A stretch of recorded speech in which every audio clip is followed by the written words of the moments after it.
this is NASA image. Here is some footage from a documentary some of you may have seen a few years back. It was called Chasing Ice, where they put 36 cameras out at 5 locations, at 16 glacier locations, and watched them recede for 5 years. And this is what a glacier looks like after it melts 5 years later. These are both examples from that show. General King told us that the second hot spot that is extremely dangerous is the Nile River watershed. And the reason being is that the population in those 5 or 6 countries that make up that watershed, they're at 1.5 billion, and they're expected to grow by 50% by mid-century. And yet the Nile is projected to decrease its flow by 30%. So it's not a hopeful sign, and that is the result of climate change, the decrease in the flow. So he pointed out to us, we're kind of all stressing out because of 5 million Syrian refugees that are flooding out of the country right now. Well, that's nothing compared to what is potentially out there. So, I mean, I'm up on the table screaming, folks, but this is the most unpopular subject in the world. I mean, nobody wants to talk about this. They all want to just kind of continue enjoying life. We could solve this problem. We could bring this thing in, but we've got to cut down on our fossil fuels. We've had a great party with them, but now it's time to move to the power of the sun and the power of the wind. So, there's multiple lines of evidence that show the climate is changing. The glaciers and ice sheets are melting, ocean heat, ocean acidification, air temperatures, number of hot days per year, number of cold days per year are going down, frequency of extreme weather.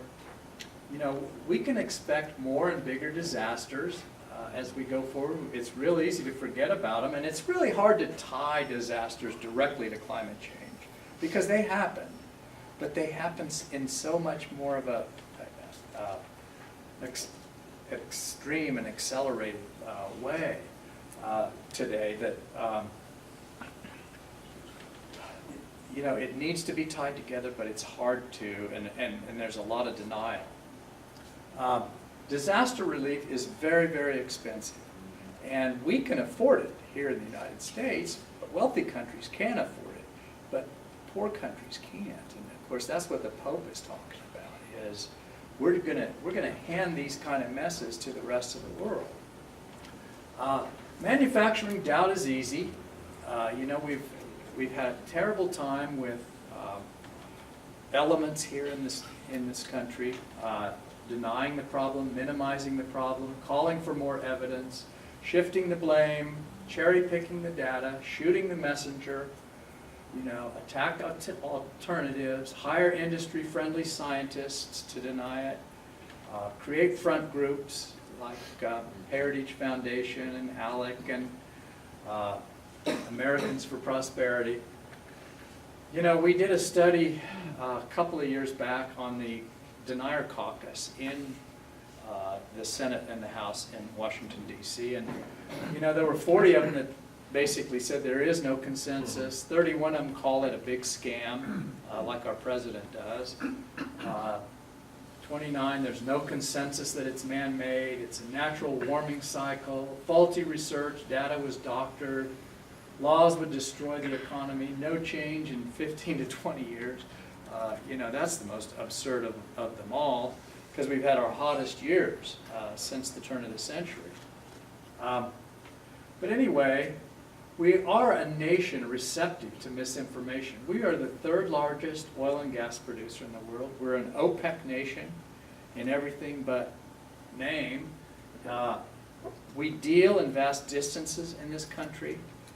We're starting to overcome that problem with longer battery power. We're overcoming it with hybrids. But we need to overcome our taboo on public transportation. You know, there's a lot of great solutions out there. For instance, ride sharing or autonomous vehicles, or ways to, you know, keep the big gas hogs off the road. And those guys, you know,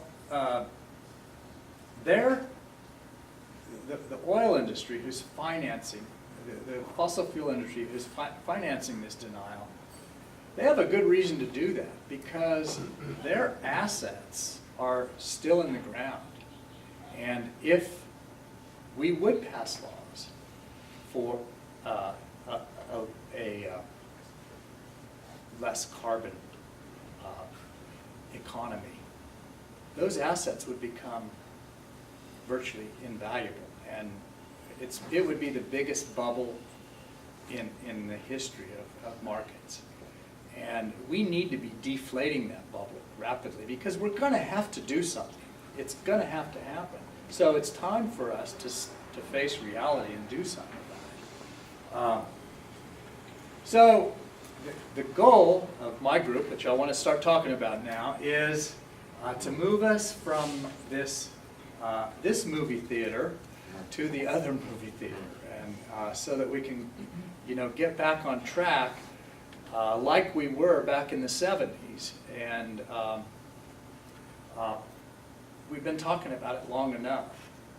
So this socially constructed silence grows around these wedge issues, and CCL teaches that we have to tweak our language to sound less judgmental. What carries more power is your personal conviction, what you really believe, and not necessarily the scientific discussion or refuting information. Now, I always go through that because I think it's important that we are rooted in the facts, but I don't think people want to hear these facts unless they want to hear these facts. If they don't want to hear them, they don't want to hear them. So Citizens Climate Lobby is creating political will for a livable world. And here's a picture of our group. We meet every year in June and meet with every single congressional office in Washington, D.C. And prior to that, our chapters around the country send letters to these folks encouraging them to listen to the Citizens Climate Lobby message. And I stuck some pictures up here of some guys that are heroes to me. Now, I've got a lot of heroes in Citizens Climate Lobby. Lene Pettengill started our chapter here in Lawrence, and she got me involved. She's a hero of mine. Sandy's a hero of mine because she's always helping me out. And I'm helping her out, and we're keeping this thing going. But Mark Reynolds is our national president. He's the most inspiring guy. He is the most sincere, helpful, brilliant strategist that I've ever come across. And Marshall Sanders, who founded Citizens Climate Lobby, to me, he's like the Pope, at least in this issue. I mean, he is a giant among men in bringing this forward. We have 50,000 members in Citizens Climate Lobby, and we grow 10–15% every year. Jay Batera in the middle, I'm going to talk about him real quickly because he has brought about a major change in what's happening with Citizens Climate Lobby. We have gotten nowhere with Republicans for 10 years, and in the last year, there has been a shift. And then Brian Etling, he is the state coordinator for Missouri, so he's my counterpart over there. And you know, to give you guys a sense of how bad things are in Kansas, you got me as the state coordinator. You know, I mean, we're scraping the bottom, trying to get people involved, and so, you know, Brian is a wonderful organizer. He's got a lot of groups over in Missouri, and he's starting them all the time, and he speaks all the time. He's a forest ranger, you know, so he's really good at talking to groups. But Citizens Climate Lobby, what we're about, in order to generate political will necessary for passage of our carbon fee and dividend, we train and support volunteers to build relationships with elected officials. And that's what we work to do. and with the media and with our local community. You know, we have an appreciation for all views, but we're betting the ranch on human relationships. And we have been working on Lynn Jenkins like crazy. And I think if ever there was a year that Lynn could possibly engage, it's this year, because she's retiring.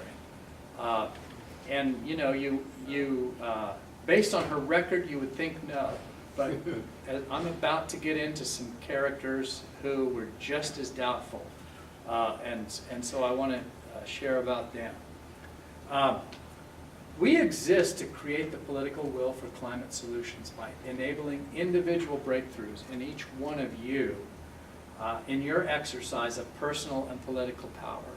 So that's what we're about, is trying to get citizens involved, trying to get citizens wanting to care about this issue instead of caring about everything else. Our methodology is action. And really the only antidote to resignation and despair is action.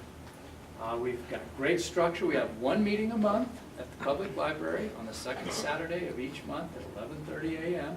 And we listen in on a national call and educate ourselves. We train, we practice, and the promise is of a rigor structure to get our elected officials to do something. We've got 375 chapters across the country. But I need help here in Kansas. I don't have one chapter in the 1st District. I've been working in Salina, Hayes, Manhattan, but I need a leader.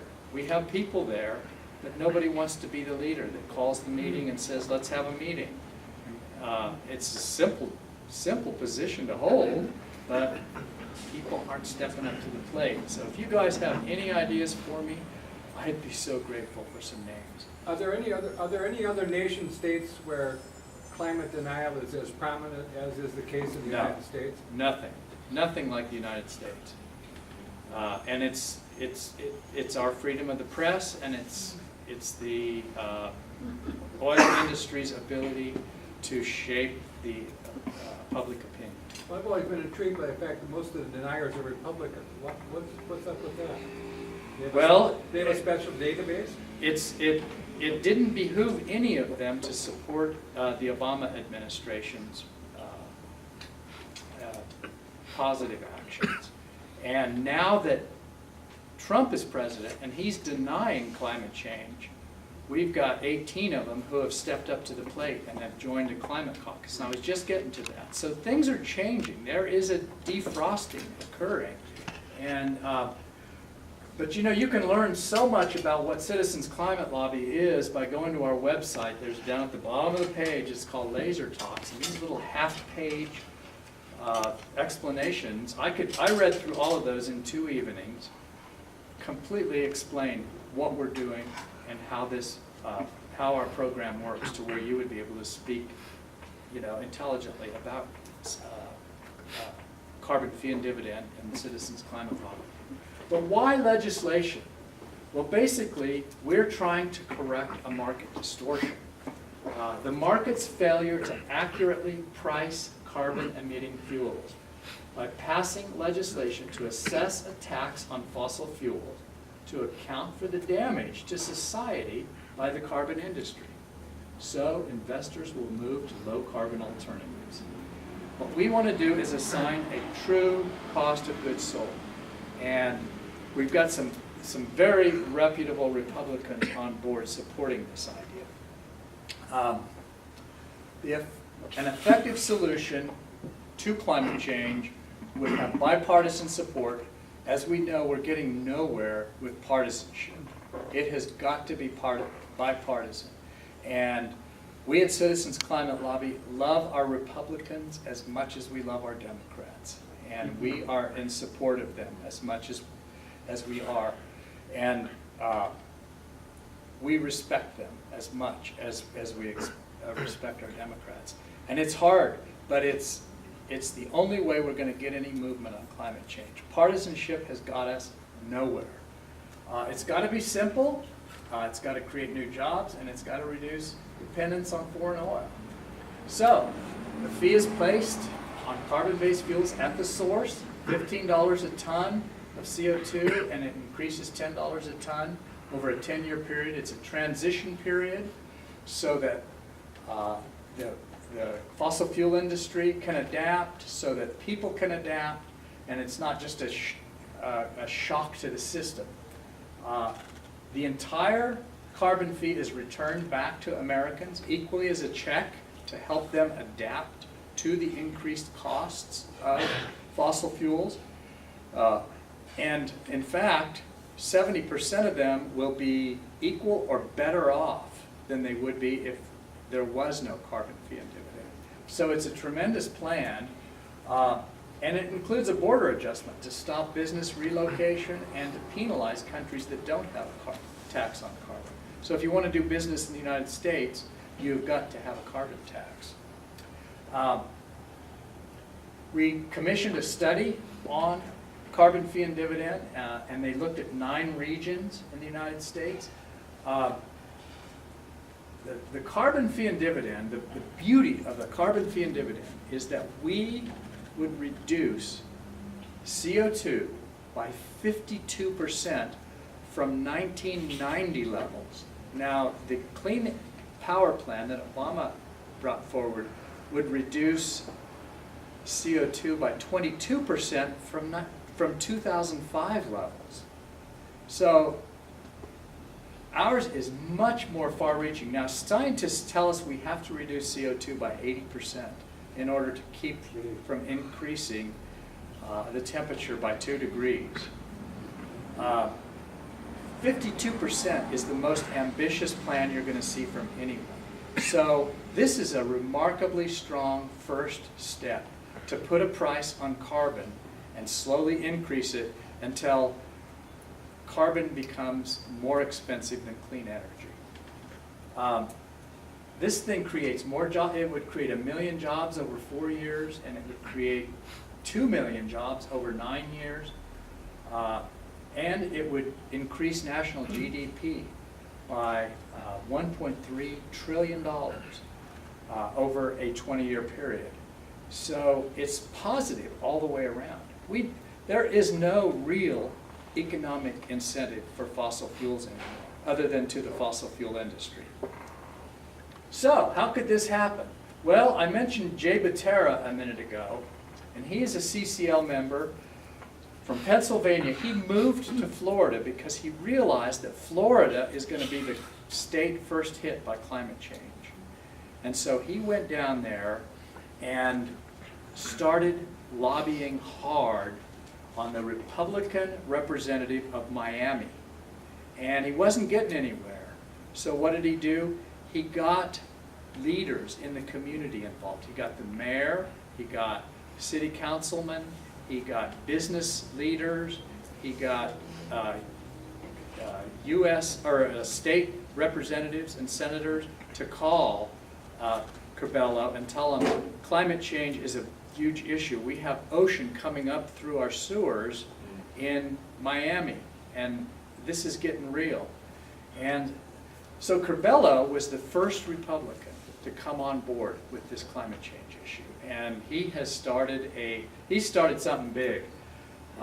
He's very conservative, as you can see from his comment, but he is a champion for climate change.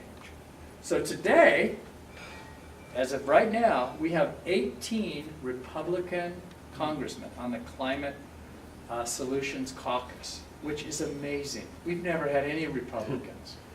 The Democrats have submitted so many bills over the 6 years I've been involved, and they've gone nowhere. But we have 18 Republicans, and then we pair them with 18 Democrats. So the caucus is growing, and I expect by June we'll have, 50 or so on this thing, which would allow, the Republicans hold 239 seats. I guess they just got another one last night in Georgia. And then there's 3 that are up for grabs yet with people that have been given appointments. And so, it's going to take a shift in that in order to have any possibility of passing some kind of a carbon fee and dividend. But it's possible. It's the first time since I've been involved that it's actually possible. But it's going to take us as citizens recognizing climate change as the plague that it is, to get this through. We may not get another chance like this. I don't know. I hope there's a landslide election next year. I don't think we can count on it. No. I mean, you just never know. So, Butera has this thing on his mirror that he reads to himself every day. And I love this. He says, I believe that I can have a major impact on the fate of our planet. And this is like Phil was talking about. If I work tirelessly towards climate solutions, think big and act fearlessly. I believe that bold actions by a few brave people can change the course of history and stabilize the Earth's climate. I believe I'm one of those people. Doing this will not be easy or comfortable, but it's definitely possible. And since it is possible, I must try. I will not give up. So he's one of my heroes. Here's the 4 Kansas districts. This is what we're talking about here in Kansas. This is where we can have an effect. Each one of these has 750,000 people in it. And here are our elected representatives. Lynn Jenkins, Kevin Yoder, Roger Marshall, who's new out in the 1st District, and of course, Ron Estes down in the 4th District. It's tough out here. You want to just give up and say there's no way, but these are real human beings. I mean, they have feelings, and we've met with Lynn Jenkins maybe 6, 7 times. We want to be top of pile when she finally decides that she's going to do something. And that's what Citizens Climate Lobby is about, is being the #1 choice. We don't want the Koch brothers to be determining how we address climate change. So send a note to these guys. Tell them you want to see action on climate change. You want to see them join the caucus. You want to see them investigate. And I'm going to get to something here that's really exciting, I think. These are the things you can do. You can participate in letter writing campaigns, tabling events, help me find local leaders that might endorse this so that it would be easier for Lynn Jenkins to say yes. Join an action team. We've got Presbyterians, we've got Catholics, we've got Jewish. They're all on our website. And you can talk to other CCLers around the country who are, of the 50,000, who are just as passionate as you might be. But we've got to stay bipartisan and positive. This is our table at Earth Day.